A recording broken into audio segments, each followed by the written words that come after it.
Today is Friday, November 15th, 2019. My name is Carrie Ward, and I'm a liaison specialist with the Veterans History Project here at the Library of Congress. And today we are here in the Thomas Jefferson building of the Library of Congress to do a Veterans Oral History Project. For the record, would you please be so kind as to spell your full name? Yep, Brian Jeffrey Mast, B-R-I-A-N, space, J-E-F-F-R-E-Y, space, M-A-S-T. I love the spaces in there. Well done. So we like to start at the beginning, so would you be so kind as to tell us where you were born? I was born in Grand Rapids, Michigan. Okay. And did you grow up with any siblings? I grew up with two sisters. I was born July 10, 1980. Grew up with two sisters, 5 years between each of us. I was the baby. So as the baby, did they take care of you or tease you a little? You know, I was the baby and the only boy, and I think being that there was 5 years between each of us, we weren't close enough that we really got on each other's nerves. And even going forward in life, when I was in my teenage years, my sisters were pretty good about trying to help me attract the attention of the right girls when we were going through the mall or something like that. So they were pretty good to me. Excellent. And what about mom and dad? What did mom and dad do for a living? So my mother stayed at home taking care of us, myself and my sisters, her whole life. She passed just a couple of years ago. My father, he's about to turn 90 years old. He built houses his whole life, and after he retired from building houses, he went back to work selling automobiles and things like that. So he's almost 90, still works every day of his life, and he'll work till they put him in the dirt. That's just the kind of work ethic that he has, and he also served during the Korean War, wow. obviously before I was born. Did he ever speak about his experiences? Not too often. No. So before him, had any other family members served in the military? So pretty much all of my uncles had served in the military at one time or another. Oh, wow. So. Do you recall which branches, which divisions? Across the board, my uncles have served in the Navy, in the Army, in the Air Force, so it's been across the board that they got out there, and really some good tradition of service in our family. That's great. What about you? What did you want to do with your life when you were young? When I was a boy growing up, I always wanted to be in the Army, and I don't know why I didn't want to be in the Navy or the Marines or the Air Force or the Coast Guard, but for me, whatever the reason was, maybe it was because my father was Army, I just grew up wanting to be in the Army. Mm-hmm. Did any of your family members have any advice for you? Not really in terms of that front, just always do your best, and if you do your best, then you're going to make your family proud, and you're going to be proud of what you do in the end. But they weren't in that kind of guidance way saying, listen, you need to go to this branch, or you need to go to college instead, or this. We were pretty much given the option to go out there and find our own way. Okay, so you knew Army from way back when. I knew it was going to be the Army for me. And how did you get to that path? So when I graduated high school, and the Army was the right path for me, I always tell folks that when I was leaving high school, going on to university right away was not the right path. High school, I spent more time drinking beer, playing sports, and chasing girls, and I needed to go to a place where I would mature and straighten up a little bit, certainly. And so going off to the military, it's not just what I wanted to do, but it was also the right place for me for that time in life. Okay, and how did Mom react to this news? I think the whole family was proud of me, and it was something that I couldn't wait to do it. This was pre-9/11, so this wasn't something that we were in the midst of 9/11 at that point, and it was a place that when I went to the Army, I was like a round peg in a round hole. It was the right place for me. I just got it. I fit right in. It's not that I had disciplinary problems or anything prior in life. It's just this was the right place for me, and I could fit in very well, and I think that's why I enjoyed it and can say it all with a smile on my face.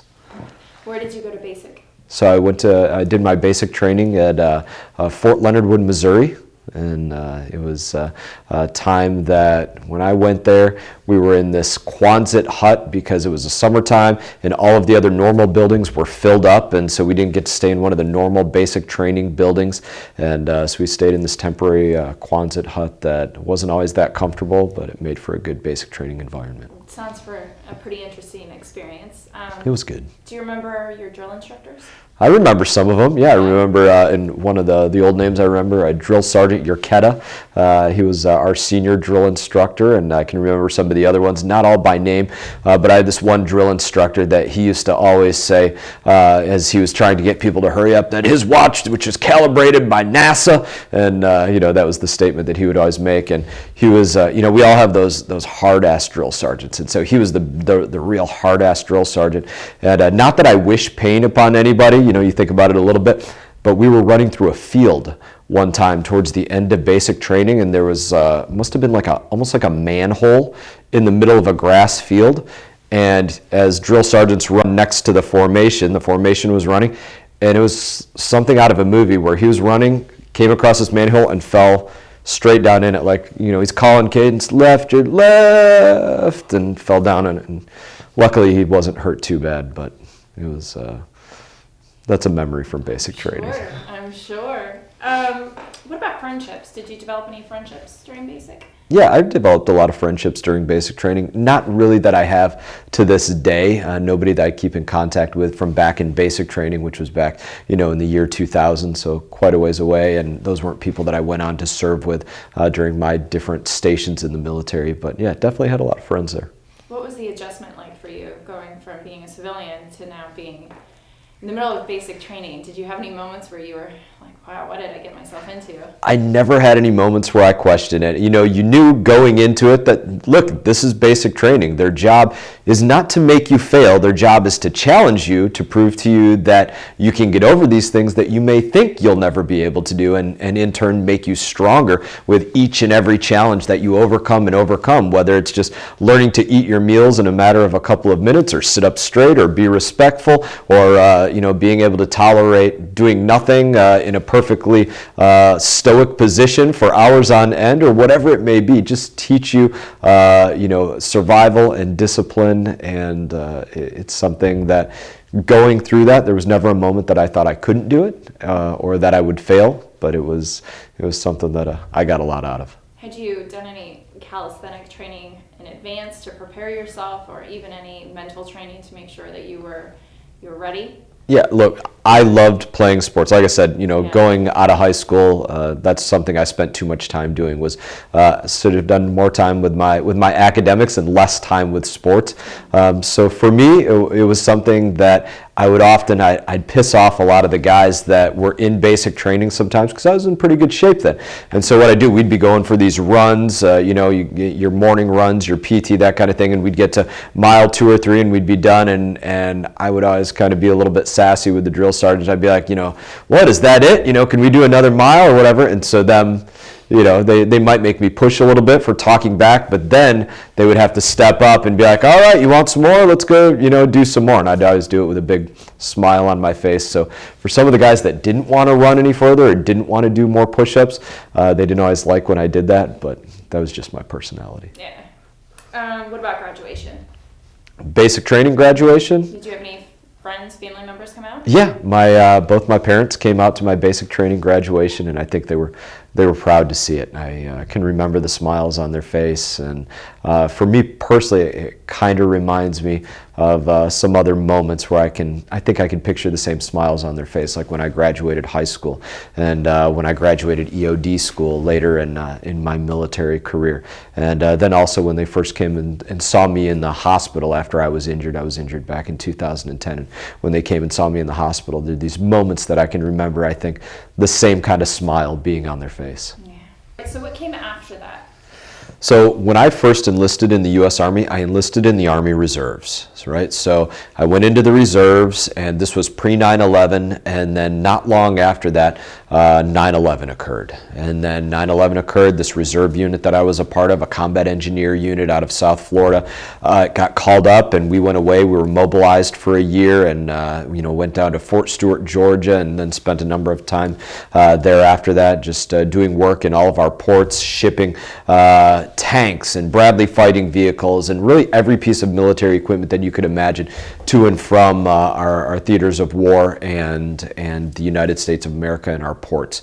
And then I'm fast forwarding through life here, and I did that, and I stayed in the reserves. And then after we returned from that mobilization in the reserves, I decided, you know what, I think I want to switch to active duty, and I switched to active duty military and decided that was going to be my direct path, was pursuing active duty for what would hopefully be the rest of my adult life. What sorts of differences did you see between being a reservist versus being active duty?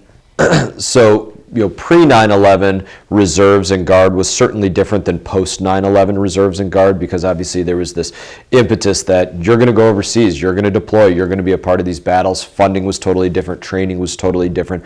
But when I switched over from reserves to active duty, I also switched my job, and what my job became was EOD, or explosive ordnance disposal, or a bomb technician. And the reason that I did that was, when I was a combat engineer, we did a little bit with explosives. You did a little bit with setting up landmines and doing some cratering charges and a little bit of explosives, and I had a good propensity for it. I understood the physics of blast effects and the chemistry of explosives and how you make them, and I had the stones to stand on something that might explode and say, you know what, I don't mind working on this. It wasn't something that made my heart rate elevate in this crazy kind of way. And so I said, I think I'd like to become better at that, get the Army equivalent of a doctorate in that. And so I said, where do I do that? Well, you become a bomb technician. And so that's what I pursued, was going out there and becoming EOD.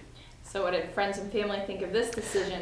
So when you become EOD, one of the first things that you have to go through is a suitability test. So they have to make sure you're not claustrophobic. They want to check your personality. You have to volunteer to become a bomb technician.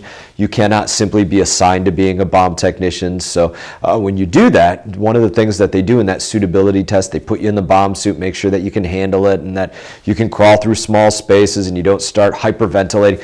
But they also call your family and say, listen, this is what your loved one, your son or your daughter or your husband or your wife is about to undertake. How do you feel about this? Are you okay with this? Are you going to be a supportive member of that family? Knowing that bomb technicians, we have a saying, and that saying is initial success or total failure. And what that basically means is, when you're working on bombs, you get it right or you get it wrong. There's not usually a second chance. And if you get it wrong, you're probably going to become a pink mist. Mm-hmm. So that's something that your family has to be at peace with. Mm-hmm. Had you briefed them on this in advance and just say, hey, this is coming, or was this a surprise for them? I was able to brief my wife that she was going to have a conversation with these folks that were recruiting me to do this, but I didn't know exactly what it was that they were going to ask her. And then obviously, you go through this and you have to get other things like security clearances and stuff that you need to do at work at some of those levels, and learn about what our nuclear capabilities are and how you build IEDs and all the things that you learn as a bomb technician. So. I was going to say, so it sounds like you went to advanced training, and it really seems like you found this area that you've excelled in. I loved it. Yeah. I loved being a bomb technician. The things that we got to learn, we used to train on two things. It was what was possible versus what was probable. And so when you're training on what was probable, that's, you're very likely on the battlefield to see a pressure plate or a landmine or some type of homemade explosives. But when you're training for what's probable, you're training for something that is out of this world, that's somebody creatively thought of, that hypothetically it could happen, may not be entirely likely to happen. Let's say a nuclear device that's or a dirty bomb that is trapped in a armored car that's inside of some kind of vault, and you got to break through those different barriers and then disarm this thing. It's not entirely probable that something like that might happen, but it's possible, and so you train on it, and that's where you get to learn things like aggressive driving and some really cool entry techniques and how to defeat security systems, and it was fun. You got to learn a lot. So what was after the training? So after the training, and even through the training, when you're a bomb technician, your training is extensive. Your initial training you go through for over a year. It's a very high washout rate for individuals. You have to be able to both retain all of the academic knowledge and understand physics and chemistry and things to that nature. But you also have to be a person that, if you wanted to, you can open up the hood of a car and start turning a wrench and actually work on something, because you're the one that's cutting the wires or taking out a fuse or doing the things to actually physically diffuse that bomb. And so in that, the training, it's intense, and it's got a lot of different areas of specialty, whether it's how it is that you might knock down a door, or how it is that you might disarm a nuclear device or an improvised explosive device, or some sort of conventional munition, something that was made at a factory somewhere. So it was intense. So after that training, Where did you go? So after I completed my training, I ultimately went to Fort Bragg, North Carolina, became a part of a conventional EOD company. And when they talk about a conventional EOD company, what you think about are the EOD technicians that have all the tools. They have bomb suits, they're those big green suits that have a helmet on them and an air tube coming out the back, and they're meant to protect you from the fragmentation of a bomb going off. And they might weigh 80, 100 pounds depending on what size you wear. And the robots that we drive, the pack bots and the talons, and these big robots that you see going down range and maybe being used to disarm devices. So that's a conventional unit. You do a lot of going out there and doing range clearances and doing missions where you might be protecting the president or the vice president and a lot of different things like that. But I always had this desire to go out there and say, what's the next level? How do you get better? Where can you reach that next plateau or that next elevation of doing more? And so I decided that I wanted to go to a specialized unit. That was this unit that, to say it like this, bomb techs are not intrinsic to most special operations. They're not intrinsic to Navy SEALs or to Green Berets or to Delta or to Rangers or to these different military groups that we have across the board. Bomb techs are not just a part of that. So there's this small bomb tech unit that was starting up, that was a part of Joint Special Operations Command, the 28th EOD Company. And it was just starting out. It was this direct action airborne Army EOD company, the first of its kind. And I decided, you know what, that's the place that I want to be. So then I had to go through another volunteer process and another selection and assessment process where, we went through, a long period of time of going through ruck marches and trying to defeat improvised explosive devices at night, and a long train-up period of learning to do the mission of a bomb technician, but in a completely different way, where we weren't going to have bomb suits and robots, but we had to do it totally with our hands and what we could carry on our back, and almost entirely under the dark of night without turning on flashlights or anything like that, all through night vision optics. Just a totally different mission set, and that was the next challenge. Well, I love the fact that normal people may feel quite a bit of pressure with this position, but it seems like you are really thriving in this. Yeah, Correct? I think, again, for me, it was like being in a round peg in a round hole. Mm-hmm. And, one of the reasons I think that I originally wanted to become a bomb technician was we all go and serve in the military, I think, for some really 30,000-foot ideas when we first go into basic training, right? You say, listen, I want to be stitched into the fabric of our flag. I want to be a part of that history of the United States of America that holds this whole country together. Sometimes when I speak to folks, I tell them, we got the 50 stars and the 13 red and white stripes, and our veterans are the stitches that hold all of that together on the flag, that part that people don't always see and pay attention to, but they're there keeping it all together from tattering apart. And that's why I think a lot of us go and serve to begin with. But what you actually do when you go into combat and when you go out onto the battlefield, and where you hear about acts of valor or life-saving things, that's done for your brothers and your sisters to your left and right in combat. It's done for people that you love, that you would be willing to give your life for, and they would be willing to give their life for you. And so thinking about that is, how can I go out there and protect those brothers of mine to my left and right? And I decided that with IEDs being the biggest killer on the battlefield, that would be a really good place where I think I could make a real difference and have a real opportunity to go out there and save the lives of my brothers and sisters in arms. So that's how I started thinking about actually becoming a bomb technician. And then as I'm moving into this mission set, what I realized was that I was having opportunity on a nightly basis when I was overseas to go out there and save the life of my brother and sisters in arms, to be able to say, listen, if you step where I step, then you can be guaranteed that you're going to be safe, because I'm going to find any explosive device before it finds you. And we had that relationship where, I had guys that I worked with, snipers, that were still good friends of mine to this day, that they had the mentality that, they were going to put a round through any enemy that we faced before they could ever put a round through me, when I was out there in front of everybody trying to make sure they were protected from explosive devices. So it was all about that relationship of what we were out there trying to do for one another in, these hells that we call battlefields. Mm-hmm. So, talk to us a little bit about deployment. When was that? So I was injured September 19th, 2010. And as I was overseas in the months before that, the nature of the work that we did was almost always under the cover of darkness. Every single night as a part of these special operations units, we were tracking all of the high value targets that we could come across that popped up on the radar for whatever reason. I can't say why they popped up on the radar, but they popped up on our radar. And then we were kind of triaging that to say, what's the most high value target that we want to go after tonight? Because you can't hit every single one of them. The assets are limited to some degree. And so at the point that we would decide that's the one that we're going to take out tonight, we would come up with a plan of attack to say this is where they are, this is where we think they're going to lay their head down for the evening, and this is the way that we're going to hopefully go in there surreptitiously, never let them know that we were arriving them to get them, and then we're either going to have to kill or capture those individuals depending on how the mission goes. But that was the nature of the work every single night. That year that I was injured, it was a very heavy period of fighting.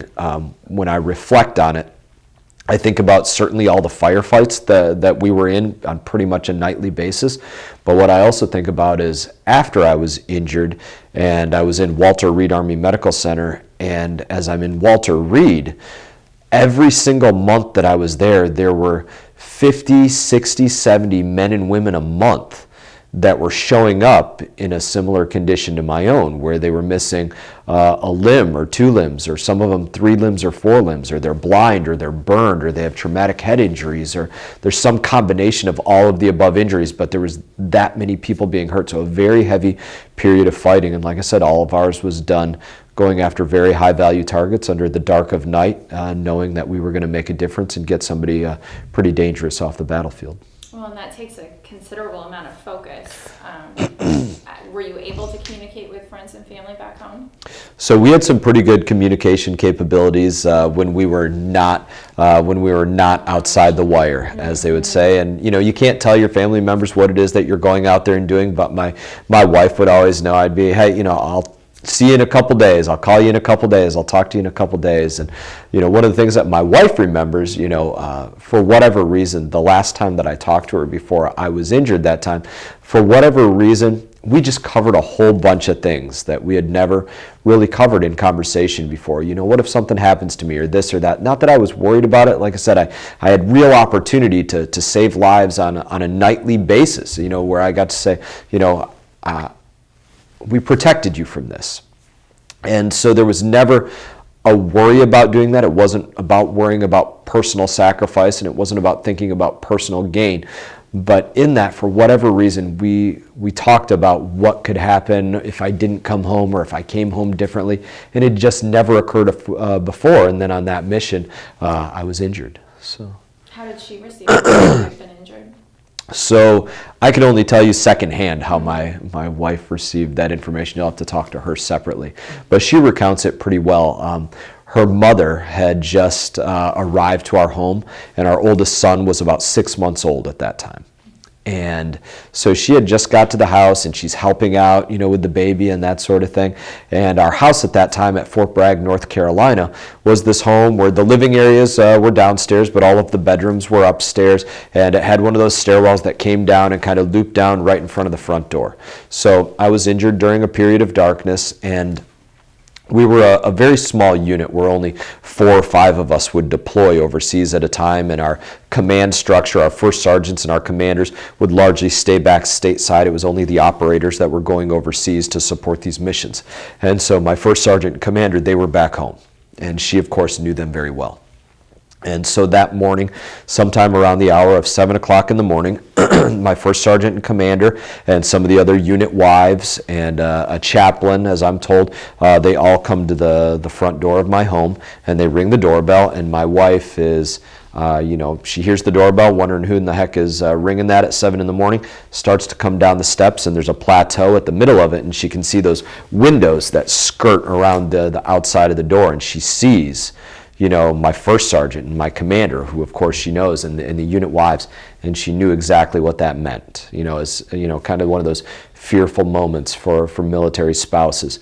And she said she basically froze on those steps, and she could see them, and it wasn't the most expensive house in the world, so maybe the glass wasn't that thick, and she could hear them talking to her, and she's saying, listen, he's all right, but you got to let us in, And so after she unfroze, however long that took, she made her way down to the bottom of the stairs, and she let everybody in and just started that whirlwind of, hey, this is what's going on. This is what's about to happen.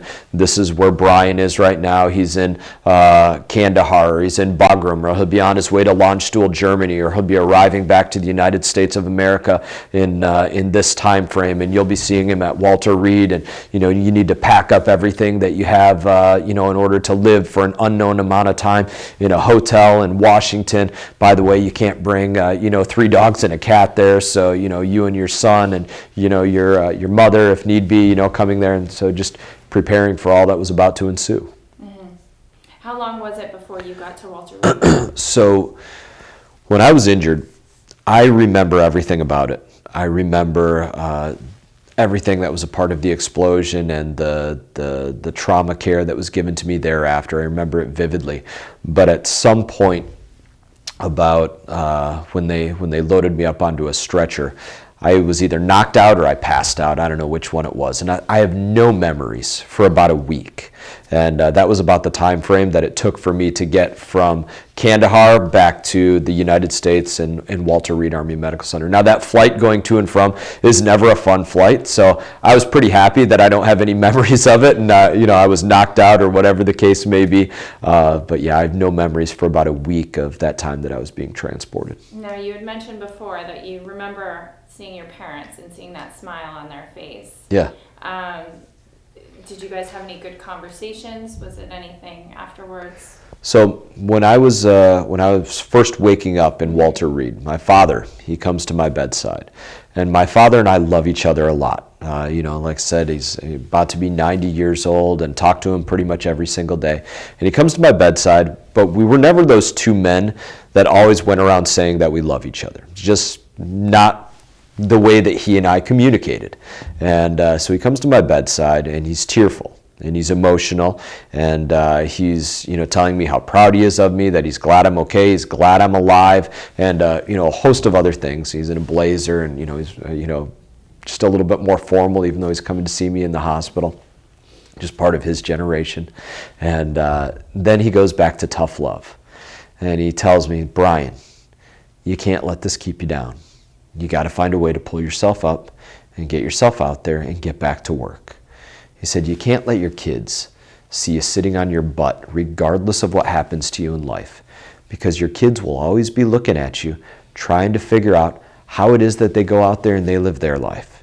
And he went on and he talked about other things. He said, listen, you got to find a way to make sure that the best thing that you do is not behind you. You can't go through life and just think that, that was the best thing that I ever did and it's all downhill from here. You got to find a way to wake up every day and know that there's still an upward trajectory, that the best thing that you're going to do in terms of defense for this country or defense for your family or whatever it is that you're going to do, it's still something that's in front of you every single day, and that's the way you got to live your life. And, he was telling me that with that kind of, prideful smile, on his face. Yeah, so it's hard not to be motivated and inspired by those words. So what came after that? How long were you at Walter Reed?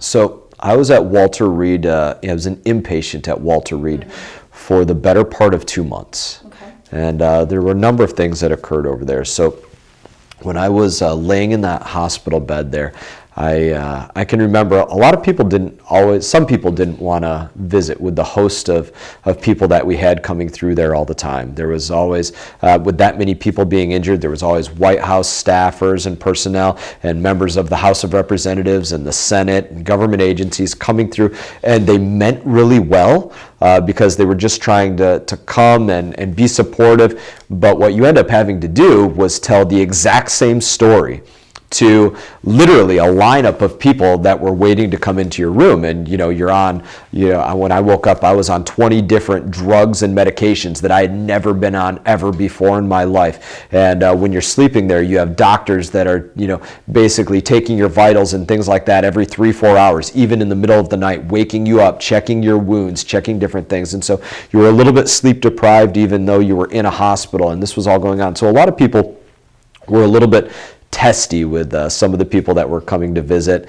And for whatever reason, I tried to be very cordial with everybody. And so I think the hospital staff, they knew the people that would be nicer to the visitors or maybe not as nice to the visitors. And so that perpetuated me getting more and more visitors in that queue. But it also opened up some opportunities where while I was an inpatient there, I had some different invitations. I had an invitation at one point on Thanksgiving. At that time, it was Vice President Biden.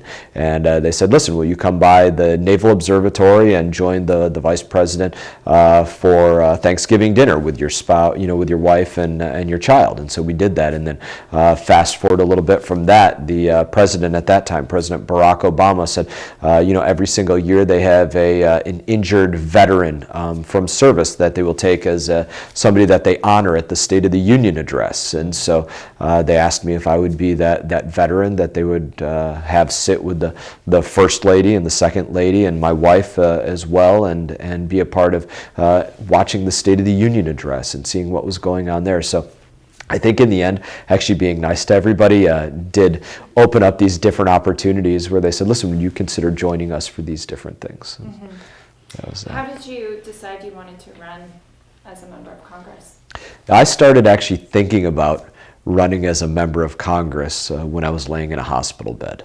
So, you back up before that, let's say the time that I was on the battlefield, or let's even talk about, when it was that I was injured. That night that I was injured, like I said, I remember it vividly. I was looking for an improvised explosive device in an area that I knew there had to be one, and we're moving through the dark of night, and where I'm thinking I'm looking for one on this ground, it's on this riverbank. We just had this tall marijuana field behind us, and we're trying to get across this riverbank with a high wall on the other side of it. And I'm telling my guys there's got to be an ambush or a bomb or an IED here.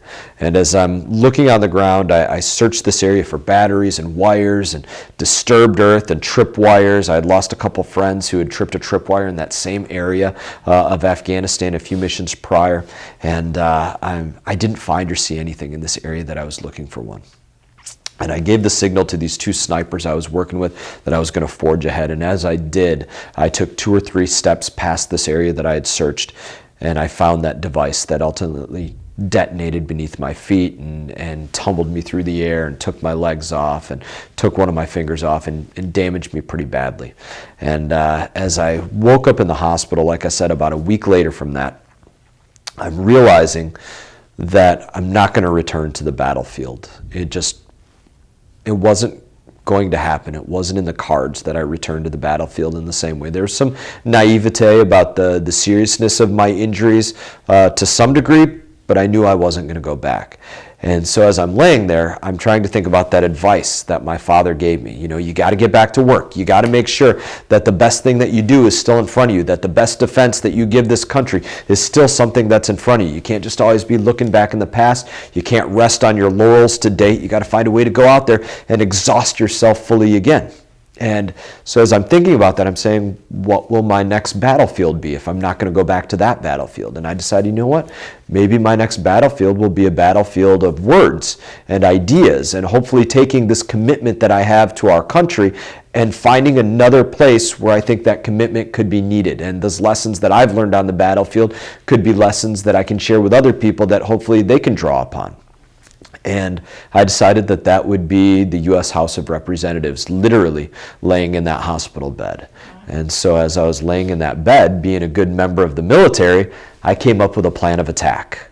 Or in the military, we might call it an op order. So I'm laying in that bed, I'm saying, all right, how am I going to do this? If I see this as a goal in some place that I want to get to eventually, how do I do that? And I said, all right, number one, I just have to recover. I got to get out of this stupid bed, get all these tubes off of me, get back to a normal routine of life. And after I get out of this bed, I got to learn to use a new prosthetic pair of legs, get back to being able to walk so that I can resume a normal way of life and I can do what my father said I need to do, which is get back to work. And then you know what? After I get used to using those new legs, I got to actually do what my father said and actually get back to work. And so I worked while I was recovering with a number of different agencies, interning or essentially, providing my expertise to different agencies here in D.C. While I was recovering at the same time. And I said, you know what? I was an enlisted man. I'd never completed my degree to that point. So you know what? I got to go back to school. And I asked Harvard if I could become a student there. And Harvard said, okay, we accept you. You know, you'll be one of our students. And I completed my degree at Harvard. And I said, you know, we as veterans, we don't always get to plant roots in different places. So because we're moving around, we're stationed around the world, we're going overseas. And I said, you know, if I want to ask the community that my wife and I decide to make home, because, you know, we had been stationed many places, you know, around the country and lived different places, you know, where were we going to do that? If I'm going to plant those roots, I got to go out there and I got to get to know the community, and I got to see the things that people care about and that they're interested in, and let them know that I have a heart for those things and that I'll fight hard for those things the way that I did it on the battlefield. And so I had a real specific plan of attack for how I was going to go out there and say, listen, community, will you allow me to be your representative in Washington? And I executed that plan of attack, and my community said, all right, we'll give you the opportunity to go out there and be our representative. Well done. I have one last question, but before I get to that, is there anything we have not yet covered that you want to make sure is included in this? Not that I can think of specifically. Okay. So the last question is, this video, it's possible somebody could watch it a week down the road. It's possible it could be a couple months. It could be 10, 20, 30 years down the road. So what message would you leave to anybody who may be watching this? I think the message that I would leave to anybody that watches this is that we service members, we serve something bigger and more important than ourselves. It's our country, and it's our brothers and sisters to our left and right in combat. And I think when we as service members think, certainly on Memorial Day, but certainly the other 364 days a year, about the friends that we've lost, that's the lesson of what the expectation should be for anybody that serves this country at any level, whether it's our president, whether it's a member of the Senate or the House of Representatives or our judges or anybody that wants to stitch themselves into the fabric of this country. So you think about the people that we've lost. None of them entered the military service because they thought they were going to become millionaires or billionaires. They didn't do it because they thought they were going to get to write a book or become famous or be movie stars or get on the news, or even that because they thought they were going to get some medal to put on their chest. People that serve this country did it for bigger, more important reasons. And that's the lesson for how you serve this country. You never worry about personal gain. You never worry about personal sacrifice, just like those people that are buried in those beautiful rows at Arlington National Cemetery, those friends of ours that committed those acts of valor on behalf of others. They didn't end up in that place because they were worried about personal sacrifice. And I think that needs to be the lesson for anybody in any generation that wants to serve this country. Look at the people that served before, that gave their lives, and do it the same way that they did it. I think that's very well said.